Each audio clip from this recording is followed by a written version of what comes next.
Hey there, Paul with Edwards Outdoors and Tactical. Today I want to be going over an E.D.C bag, or an everyday carry bag. This is my personal E.D.C, and I want to show you what I carry and why. And I also want to give you a couple tips. There's some things that I've learned over the past couple years that I've been doing this, carrying the E.D.C bag, and some do's and don'ts, things that have worked for me, things that haven't, and hopefully it helps you not make the same mistakes. So I'm going to go ahead and get started in the contents. I apologize in advance, folks, if you hear me coughing a little bit. It's cold and flu season. Alright, first off, I'll just start with the firearm. This is a Glock 22, and I carry it in a Serpa with the belt attachment. I'll go ahead and make sure that the weapon is indeed clear. I know that you probably can't see inside there, folks, but it is indeed clear. As I said, this is a G22. If you're curious about any kind of the modifications that I've done to this so far, you can reference that. There are some videos on my channel that talk about in detail what I've done to it and how to do it yourself. Alright, now that we know that that's safe, we'll go ahead and just set this aside. I do also carry 2 spare magazines. This is actually the magazine that is usually held inside the weapon. If you're wondering why that base plate is different than this, we'll set that aside as well.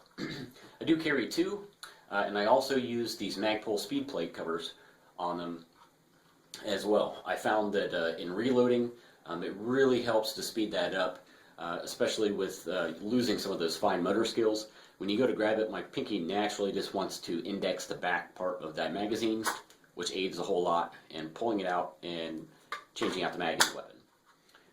So there is that. Put that aside as well. Alright, we'll get some of the loose stuff out here. This is a Maglite LED. The model number is XL50. Pretty bright. Push button on the back. Has a high and a low setting. Let me get you the low. And then it also has a strobe mode. There's that. It's not a bad little light. It's pretty durable. I haven't had any kind of issues with it. I think it was only around $30, so it's a very cheap fix if you're wanting to carry something that's a little bit tougher and has a push button, or especially that strobe mode that can help you out. Alright, we'll go into a couple of the blades. This is a SOG Trident. I typically carry folders just for small tasks, opening boxes, that sort of thing. Just some everyday kind of chores. But I do prefer fixed blades.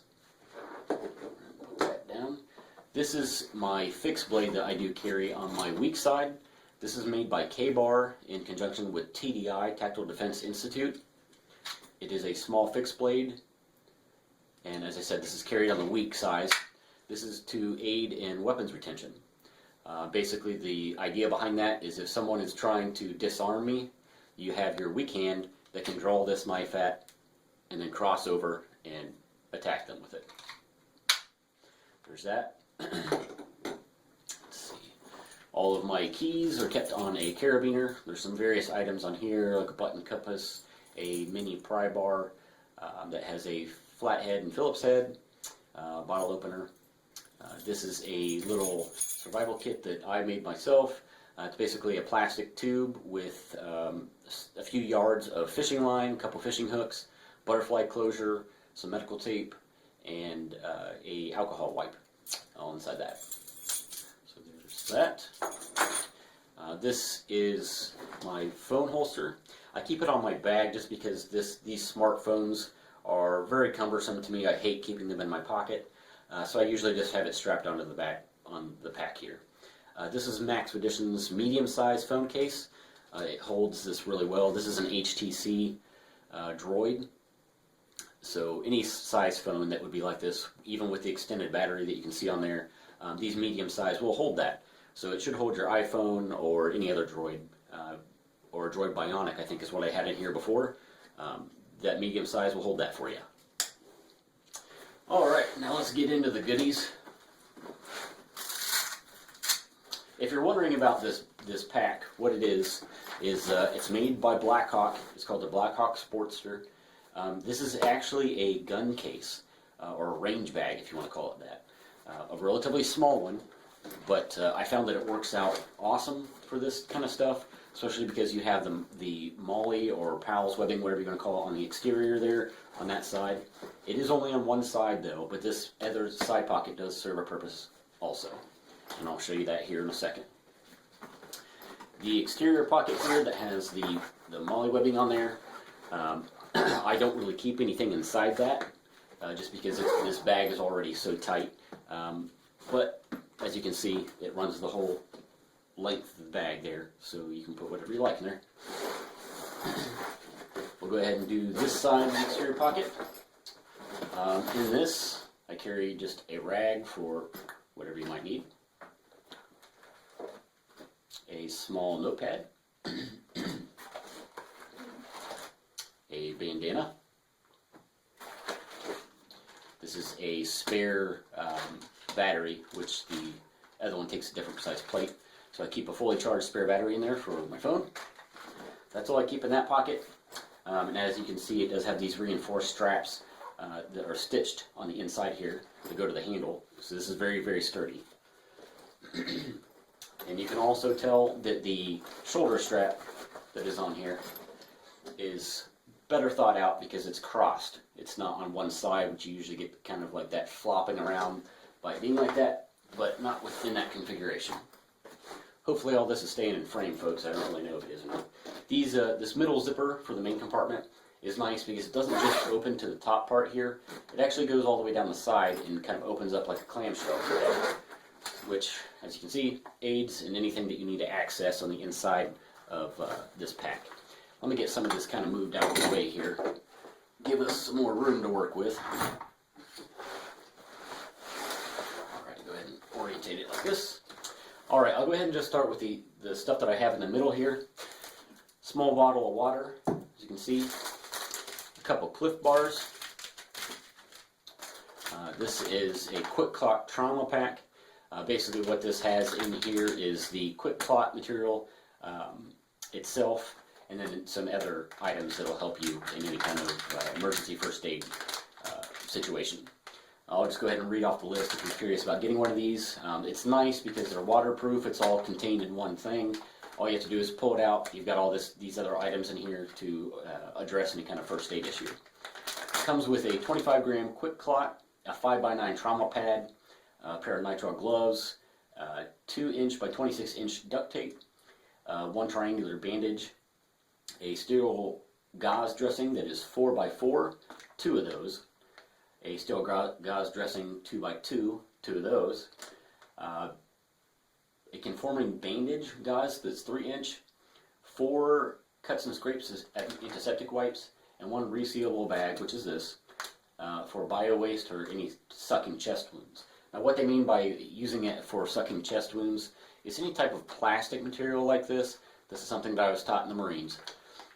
Any kind of plastic material like this, or even, say a Ziploc bag, is really good for a sucking chest wound, to basically cover that up and seal it. So that's what they're referring to when they're talking about that. So set that aside. And then, as you can see, the bag itself is not really that wide, aside from the pockets that they give you, but it's still a pretty good amount of room. As you'll see, there's a bunch of stuff in here. Alright, I'll go ahead and just start with the left side. As you can see, it's got all these 4 pockets, and all of these pockets are felt lined on the inside, so you can put something sensitive in there that it won't get damaged. This is also another Becker knife. This is more of a survival type knife. I've got it on a chain here with a Kydex sheath. And as you can see, this is a thick, more of kind of like a camp knife, not necessarily something that's more defensive like the other one. It also has a bottle opener on the back. This is Becker's BK11 or Becker Necker knife. Alright, that's all that's in that slot. In this one, I keep a little survival thing. It's got a cut compass on the back.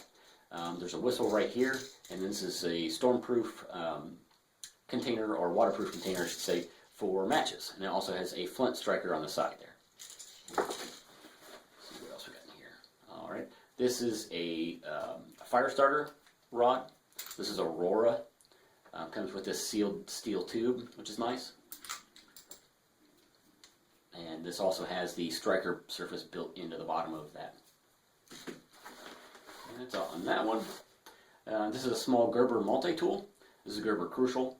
Not a bad little multi-tool for the money and as small as it is. And with that little belt clip on there, it's pretty convenient. Even if you got to pull it out, stick it on your pocket.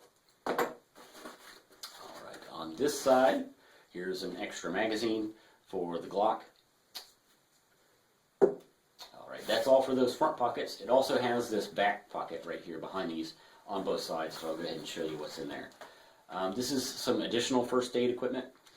There's just some various things in here as far as bandages. As you can see, a pair of scissors, some chapstick, different gauze, a couple butterfly closures. There's some electrolyte tablets in there, in a waterproof bag. This is more just kind of like small scrapes and stuff. This is an emergency poncho. This is a hank, I believe it is 25 feet of paracord wrapped around an old tape ring. These Altoid tins, I love these Altoid tins. I use them for everything. I've got a few in here actually I use for different things. This is just, I keep a lot of like any kind of sharp objects that might puncture one of these other bags. I like to put them in these Altoid tins just because it keeps it from doing that. Plus it keeps it kind of organized. So I'll go ahead and just show you what's inside here if I can get it open. Alright, and I label all these on the side so I know which one I'm grabbing. Okay, inside this little tin, I keep a pair of fingernail clippers, a small roll of Gorilla Tape around some cardboard, a little pen knife. This is a Gerber Evo Junior. A pair of tweezers, military style bottle opener, or can opener, I'm sorry, and a splinter remover. That's all I keep in that. Alright, that's all one side. On the other side, we have yet another magazine for the Glock. I like carrying plenty of ammo. Never know, right? Liquid bottle of Frog Lube CLP. Love this stuff, highly recommend it. A small flashlight.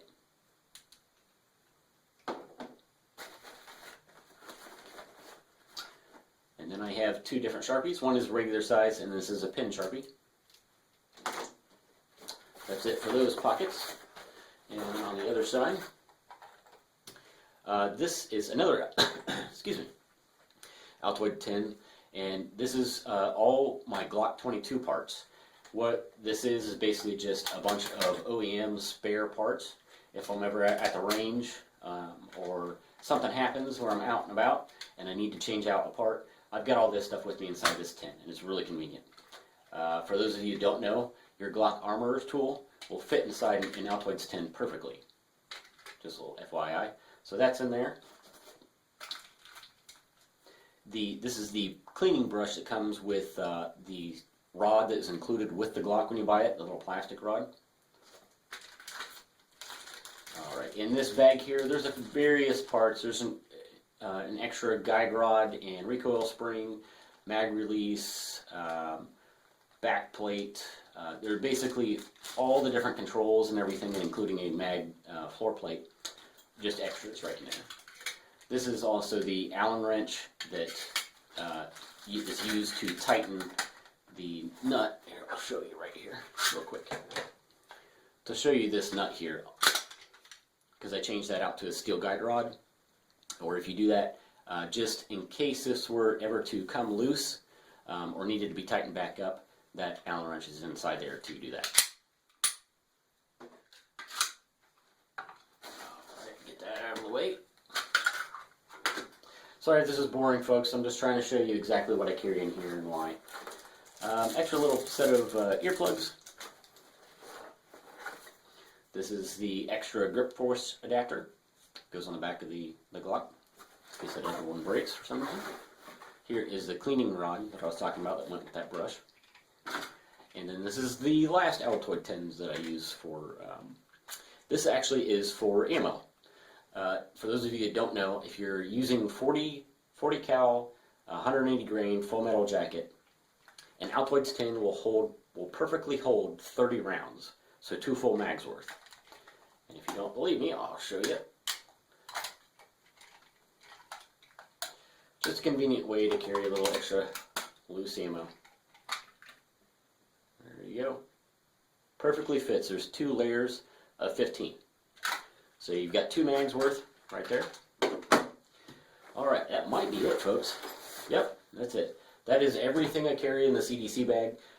If you're wondering what all of this stuff weighs, it's basically around, I think last time I weighed it, even with the ammo, the extra mags, and all of that, you're looking at about 20 pounds.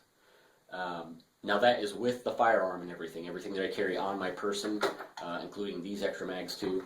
So you're looking at 4 magazines, an extra 30 rounds, a full-size firearm, 2 blades on my person, 1 survival blade inside the pack, a small blade in one of these Altoid tins, and all of this stuff, you're looking at about 20 pounds.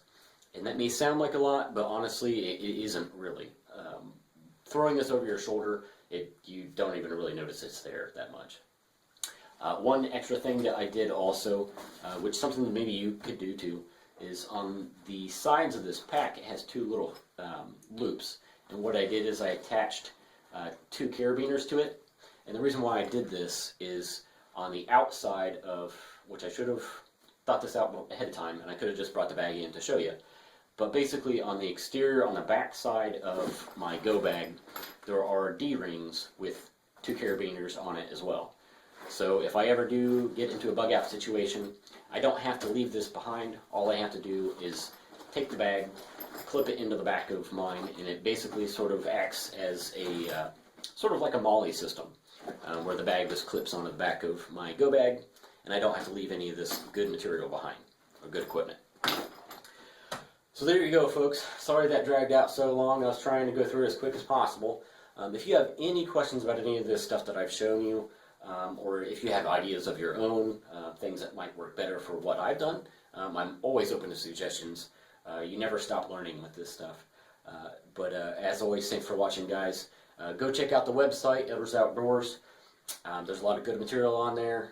Check out the YouTube channel. There's a lot of good videos that you can reference almost all of this stuff there's been a review on.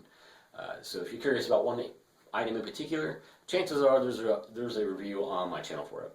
So there you go. And if any of you guys are interested in the newsletter from Edwards Outdoors and Tactical, let me know. For those of you that have been PMing me about it, make sure you get me your personal information so I can send that out to you.